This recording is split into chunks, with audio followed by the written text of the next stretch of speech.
नाणार साहेब, आपण याआधी 2023 ते 2024 अंतर्गत आपण उद्घाटन हे केलेले होते आणि आज ते पूर्ण पदावरती ते काम आलेलं आहे आणि आज त्याच आपण या ठिकाणी पाहणी केलेली आहे. कसं आपण बघताय याकडे?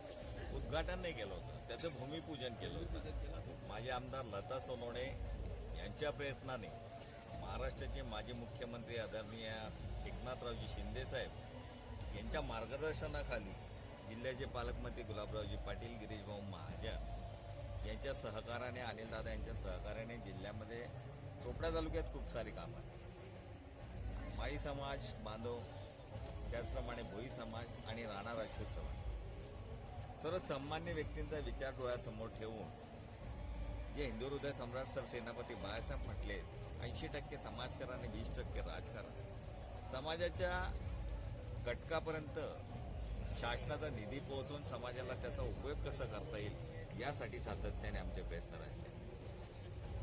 या तिघ समाजाचा जर विचार करण्याचा झाला तर कष्टकरी समाज आणि थोडंसं आर्थिक त्यांच्याकडे कमतरता असलेला समाज या माध्यमातून सभागृहात दिला तर त्यांना त्याचा फायदा, लग्नकार्य असेल, हळदीचा कार्यक्रम असेल, सांस्कृतिक कार्यक्रम असेल किंवा इतर जे छोटे छोटे कार्यक्रम असतात, वाढदिवसाचा कार्यक्रम असेल, साखरपुड्याचा कार्यक्रम असेल, या साऱ्या छोट्या कामांना ह्या हॉल त्यांना उपयोगी पडतील.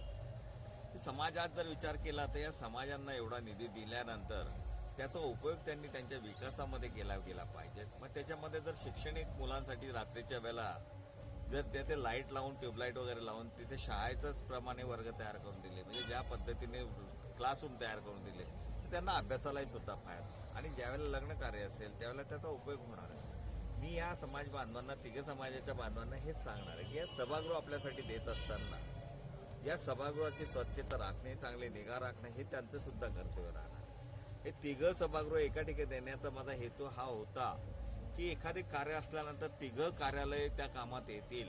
म्हणजे एखादे मोठं कार्य असलं तर यामध्ये एका ठिकाणी महिला जी आपली नवरी असेल तिचा कार्यक्रम लागू शकतो, हळदीचा, नवरदेवाला हळदीचा कार्यक्रम लागू शकतो, बाकी ठिकाणी जेवणाची व्यवस्था होऊ शकते किंवा पाहुण्यांना बसवण्याची व्यवस्था होऊ शकते. आज जर विचार केला तर ग्रामीण भागामध्ये घर छोटी असतात, एक 2-4 पाहुणे आले तर त्यांना कुठे बसवायचं, कुठे झोपवायचं हा मोठी समस्या असते.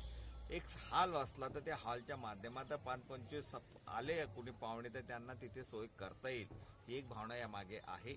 आणि हे करत असताना तालुक्यामध्ये साऱ्याच ठिकाणी आपण हे सभागृह देण्याचा प्रयत्न चालू. सर्वात महत्त्वाचं म्हणजे आडावतची पेयजल योजना.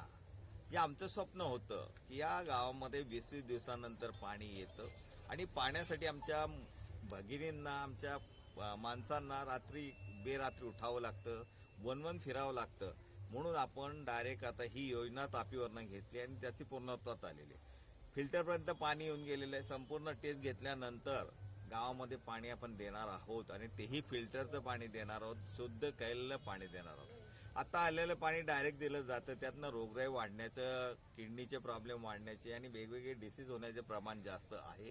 हे फिल्टरचं पाणी आलं तर आमच्या या गावाला एक तर 22 दिवसाचा जो लोड पडतो तो कमी होईल आणि 1-2 दिवसावर सहज आपण पाणी देऊ शकतो. कारण तापीला वरच्या साईडला धरण बांधलं गेलेलं आहे, त्याचा फायदा होणार आहे आणि तापीवरनं पाणी असल्यामुळे पूर्ण पाणी येईल, पूर्ण क्षमतेने पाणी प्रत्येकाच्या घरापर्यंत जाईल आणि हे पाणी आमच्या भगिनींना जे वेळ जातो तो वेळ वाचेल आणि घरी नळाला स्वतःच्या घराजवळच पाणी येईल. हे एक मोठं काम माजी आमदार लता सोनवणेच्या माध्यमातून पालकमंत्री गुलाबरावजी पाटील, पाणीपुरवठा मंत्री यांच्या सहकार्याने आताचे महाराष्ट्राचे मुख्यमंत्री आदरणीय देवेंद्रजी फडणवीस साहेब असतील, कैलासवासी अजितदादा असतील किंवा आमचे नेते मार्गदर्शक आदरणीय एकनाथराव शिंदे साहेब यांच्या प्रयत्नांनी हे 36 कोटीची योजना आपण इथे सुरू केलेली आहे आणि त्याला यश येते. बऱ्याच जणांना त्यावेळेला असं वाटत होतं की योजना पूर्ण होणार नाहीत, कारण मागच्या वेळेला योजना झाल्या पण त्या पूर्ण झाल्या नाही. मध्ये कोण त्या योजना खाऊन गेलं याचा शोध तुम्हीच घ्या, तुम्हाला चांगला शोध घेता येतो. ते योजना पूर्ण झाल्या नाही, त्यामुळे बऱ्याच जणांना असं वाटत होतं की नुसतं कागदावर योजना राहील का, पण आम्ही ते कागदावरने प्रत्यक्ष उतरवतो. या सभागृहाचं भूमिपूजन करत असताना काही लोकांनी अफवा पसरवल्या की हे फक्त एका 3 वाडे, त्या 3 वाड्यापैकी एका वाडाला दिलं. मी समाज म्हणून दिलेलं आहे. हे माळी समाजाचं, संपूर्ण माळी समाजाला दिलं गेलं होतं. पण काही विरोधकांनी असं पसरवलं की बा एका समाज, खालच्या वाडा पुढचा वाडा काय त्यांचे वाडे त्या वाड्याला दिलं गेलं आणि थोडा गैरसमज पसरवला. त्याचा थोडासा त्रास मला इलेक्शनला झाला, पण चोपड्याच्या जनतेला माहिती काम करणारा कोण आहे. चोपड्याच्या जनतेने मला आशीर्वाद दिला आणि मला निवडून दिल्याबद्दल मी त्यांचा सातत्याने ऋणी आणि म्हणून मी एवढे सारे जास्त काम करतो.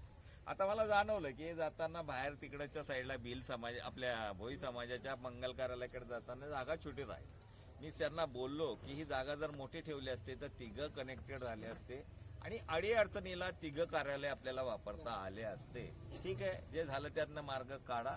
आणि तिघं कार्यालय वापरत असताना जसे आपण आपलं घर स्वच्छ ठेवतो, आपल्या घराची निगा ठेवतो, हे आपल्याला आपल्या घरासारखं स्वच्छ ठेवा, जेणेकरून आपल्याला त्याचा उपयोग जास्त करता येईल. आणि थोडी फॉर्मल फी ठेवा, म्हणजे साफसफाईचा खर्च निघाला पाहिजे. नाही तर काय होतं, फुकट भेटलंय मग कोणी कसे वापरतं, कोणी फरच्या ग्लास तोडतं, कोणी फरच्या तोडतं, कोणी घाण टाकून देतं आणि ती सफाई होत. ही सफाई स्वच्छ राहिली, प्रसन्नता येते आणि जिथे प्रसन्नता आहे तिथे लक्ष्मी राहते. त्यामुळे प्रसन्न वातावरण राहिलं पाहिजे, ही भावना या मान्य आहे. याचा उपयोग तिघ समाजाचे लोक चांगल्या पद्धतीने करतील आणि इतर कोणी समाजाने मागितलं त्यांना सुद्धा द्या.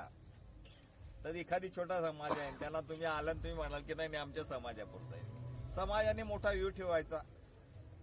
एखाद्या दुसऱ्या समाजाला मागितलं तर त्याला नक्की द्या, ही तिघ समाजाच्या नेत्यांना मी विनंती करतो.